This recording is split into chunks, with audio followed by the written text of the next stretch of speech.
Drama surrounding Alyssa Thomas following incident with Caitlin Clark, receives death threats and criticizes Kathy Engelbert. Alyssa Thomas has accepted that the WNBA punished her for the play involving Caitlin Clark. What she says she will not accept is the abuse that followed. The Phoenix Mercury forward said she has received death threats and racial slurs since the league suspended her for one game after reviewing contact with Clark during last week's matchup against the Indiana Fever. The play, which wasn't called a foul in real time, was later upgraded to a flagrant foul too after the WNBA ruled Thomas recklessly made contact with her fist to Clark's throat area. Thomas, a six-time All-Star, said the reaction has gone well beyond basketball criticism. It's unfortunate that it's come to this over basketball, Thomas told reporters Tuesday at Mercury practice. A lot of us, myself included, didn't even know the play took place until after the game. Now we're being painted as thugs. There's death threats out on us. It's really unacceptable. It's something that needs to change in this league, and I'm just really sick and tired of it.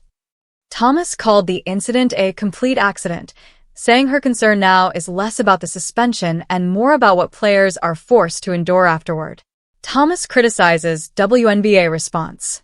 Thomas said she found out about the suspension shortly before it was publicly announced, but her strongest criticism was aimed at WNBA leadership and Commissioner Kathy Engelbert. It's not even about the suspension, Thomas said. If that's what they felt was necessary in that moment, then so be it. But I think there's a lot of other plays that you can say the same about. The biggest thing is about our safety. She added, "We're so concerned about the safety on the court, but time and time again, we're having people threaten our lives. Leaking addresses out there. Putting crazy pictures that have nothing to do with basketball." Thomas said the abuse has included racial slurs, drawing a clear line between ordinary fan reaction and something more serious. "People are sending racial slurs and all types of stuff," Thomas said. "There's a difference between trolling and there's a difference between hatred." Engelbert condemns threats after backlash. Engelbert later issued a statement saying the league had been in contact with the Mercury and condemning the abuse directed at Thomas and her teammates. "The WNBA vehemently condemns any and all forms of hate," Engelbert said.